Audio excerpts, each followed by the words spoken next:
काफी लोगों को दोस्तों ऐसा लगता है कि जब एग्जाम पास आने लगते हैं पबजी के तो वो सोचते हैं कि ये शॉर्ट सब्जेक्ट है, इसे छोड़ देते हैं। शॉर्ट सब्जेक्ट के कितने मार्क्स आ जाएंगे, एक सब्जेक्ट से 5 मार्क्स के आते हैं और जो मेजर सब्जेक्ट है उससे 30-25 क्वेश्चन आ जाते हैं और 20 क्वेश्चन तक आ जाते हैं। तो इस शॉर्ट सब्जेक्ट में मैं मेहनत क्यों करूँ? तो आप शॉर्ट सब्जेक्ट क्यों स्किप कर रहे हो? इसके पीछे का रीजन यही है कि शॉर्ट सब्जेक्ट ज्यादा टाइम ले रहा है तो उसको मैं मेजर सब्जेक्ट्स में टाइम दूंगा। जैसे मेडिसिन हो गया, सर्जरी, ये सब मैं ज्यादा टाइम दूंगा तो मेरे स्कोर ज्यादा आएंगे और ज्यादा मार्क्स होगा। और 30 आउट ऑफ 30 लेकर आ सकता हूँ, बीएसएम में भी 30 आउट ऑफ 30 लेकर आ सकता हूँ, सर्जरी में भी ऐसा करके मैं 20 आउट ऑफ 25 ला सकता हूँ। तो देखो मैं एक बता दूं आपको, 25 आउट ऑफ 25, 30 आउट ऑफ 35 पे कभी भी बहुत आना मुश्किल हो जाता है। मतलब 99% तो ये इम्पॉसिबल ही है लाना। और पीएसएम जैसे सब्जेक्ट में न्यूमेरिकल जिसमें होते हैं उसमें तो और भी ज्यादा मुश्किल हो जाता है फुल आउट ऑफ फुल आना। लेकिन आप शॉर्ट सब्जेक्ट में 5 आउट ऑफ 5 बहुत ही आसानी से ला सकते हो, ठीक है। और 5 आउट ऑफ 5 नहीं भी लेकर आया तो 5 आउट ऑफ 3 तो मिनिमम 3 तो कोई भी एक बच्चा जो PYQ और PYT करके जाएगा तो उसका 5 आउट ऑफ 3 आ ही जाना है।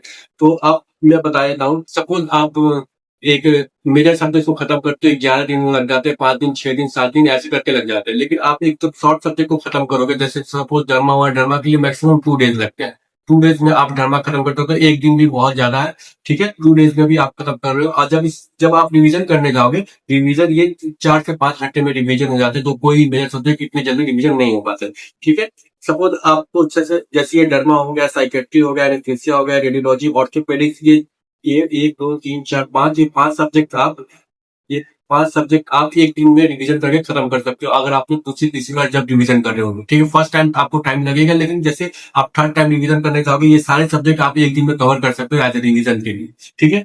और मैं बता देता हूँ मेजर सब्जेक्ट में आप कितनी third time fourth time revision करोगे, मिनिमम आपको 2 डेज लगेंगे एक मेजर सब्जेक्ट में। 2 to 3 डेज लगेंगे ही लगेंगे, अगर आप मल्टीपल रिवीजन भी कर रहे हो तो, ठीक है। तो इस वजह से शॉर्ट सब्जेक्ट तो बिल्कुल भी नहीं छोड़ना चाहिए। शॉर्ट सब्जेक्ट आप सपोज 150 160 क्रॉस कर रहे हो एग्जाम में, या फिर आप देख रहे हो जीटी में मैं 150 160 क्रॉस कर रहा हूँ विदाउट शॉर्ट सब्जेक्ट का। शॉर्ट सब्जेक्ट का भी तो आप सोच रहे हो कि मैं जब शॉर्ट करता हूँ तो इसमें तो सही हो ही जाते हैं मेरे, ठीक है। तो वो नॉर्मल सी बात है, सही हो जाते हैं। लेकिन आप जब आप एग्जाम में बैठोगे तो वो वहां पे बहुत ज्यादा प्रेशर आता है, तो इस वजह से वो क्वेश्चन भी गलत हो जाता है, क्योंकि आपने बस एक क्वेश्चन प्रैक्टिस किया था, इस पे रिवीजन नहीं किया था शॉर्ट सब्जेक्ट में। तो क्या होता है उसकी वजह से, तो जीटी में तो आप टेंशन फ्री रहते हो, इस वजह से आप जीटी में सही हो जाते हैं। लेकिन जो आप मेन सब्जेक्ट में बैठोगे तो आपके वहां पे शॉर्ट सब्जेक्ट गलत होने के ज्यादा चांसेस हो जाते हैं, ठीक। अब आते हैं तो शॉर्ट सब्जेक्ट में अगर आप कुछ नहीं कर रहे तो एटलीस्ट पीवाईटी करके जाओ उसका।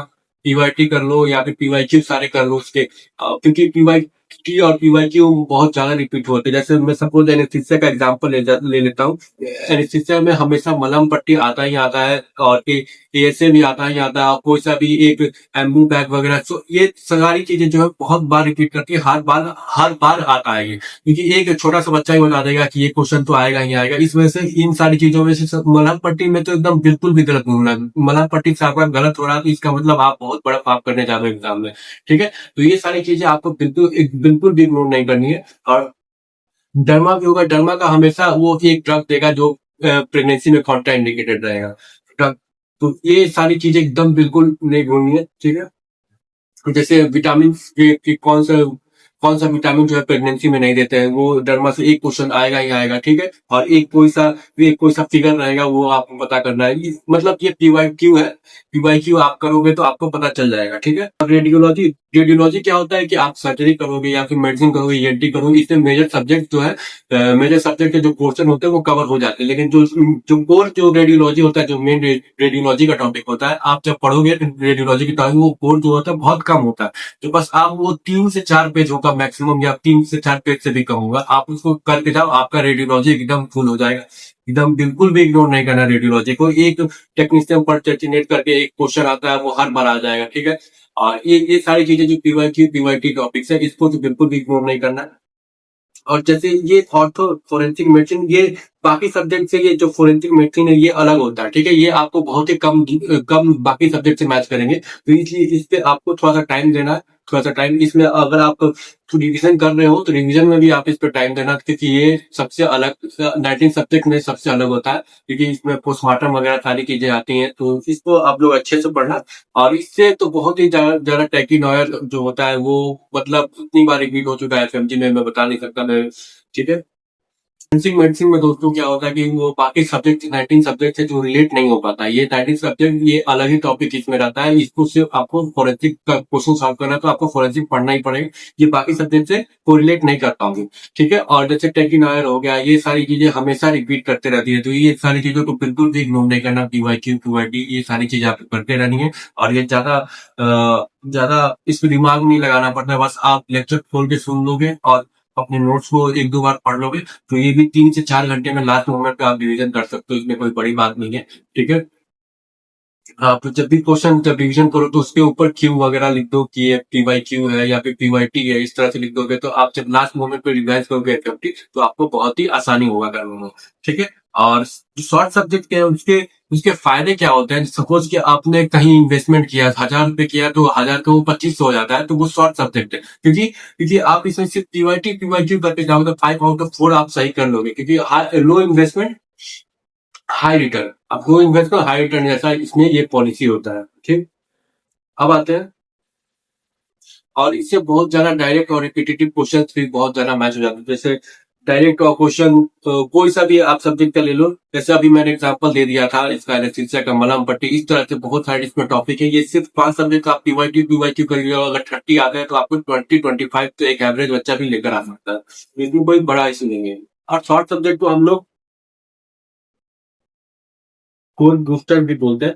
ठीक है। स्कोर बूस्टर भी हम लोग बोलते हैं, क्योंकि अगर आप शॉर्ट सब्जेक्ट को बहुत अच्छे से करके जाओगे, सपोज आपके 160 170 एग्जाम में भी आ रहे हैं, 150 भी आ रहे हैं, तो आपको 180 170 190 इस तरह से आपके जो एग्जाम में जो आपको ग्राफ दिखेगा मार्क्स का वो काफी ड्रास्टिकली इंक्रीज कर जाएगा। ठीक है। तो इन सारी चीजों का बहुत ही अच्छे से ध्यान रखना है। ठीक।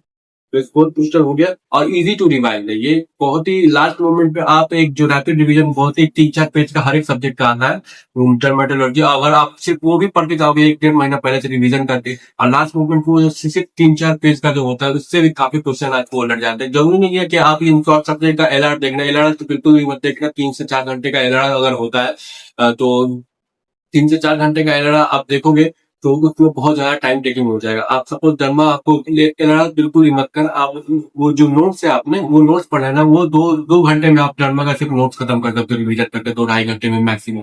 और वो जो रिवीजन और जो आप एलआर होता है वो 3 घंटे का होता है, तो इन सारी चीजों का आप ध्यान रखना है। ठीक है। साइकेट्री हो गया, एनेस्थीसिया वगैरह, ऑर्थोपेडिक्स, फॉरेंसिक का अगर आपको एलआर देखना देख सकते हो, क्योंकि ये बहुत ही सबसे अलग सब्जेक्ट हो जाता है। सपोज अलग सब्जेक्ट का मतलब मैं बता देता हूँ। ठीक है। जैसे डर्मा है, डर्मा आपको मेडिसिन में भी दिख जाएगा, थोड़ा सर्जरी में भी दिख जाएगा, सर्जरी में भी दिख जाएगा, मेडिसिन में भी दिख जाएगा। ठीक है। एनेस्थीसिया भी आपको थोड़ा सा इसमें इसमें मैच कर जाएगा, फार्मा में और थोड़ा सर्जरी में, इन सारी चीजों में आपको दिख जाएगा। रेडियोलॉजी तो आपको पता ही है, ईआरटी में भी दिख जाएगा, सर्जरी में भी दिख जाएगा, मेडिसिन में भी दिख जाएगा, ऑर्थोपेडिक्स आपको एनाटॉमी में भी मिल जाएगा, इस तरह से। लेकिन आपको फोरेंसिक मेडिसिन ये बिल्कुल भी किसी सब्जेक्ट में उतना नहीं मिल पाएगा, तो इससे फोरेंसिक मेडिसिन को थोड़ा सा ध्यान देकर पढ़ना, पीवाईक्यू क्यूआईटी इसके बाद अच्छे से करना, और उसको थोड़ा टाइम दे देकर पढ़ना। और और आप बताना कि नेक्स्ट वीडियो किस पे बनाओ, और शॉर्ट सब्जेक्ट का यही है, तो ये तो बिल्कुल ही मत करना। ठीक है। और टाइम अफोर्डेबल ये, और बिल्कुल बोझ तो करना ही नहीं है, और मैंने ये भी बता दिया किस तरह से आपको प्रिपेयर करना है। ठीक है। चलो, थैंक यू।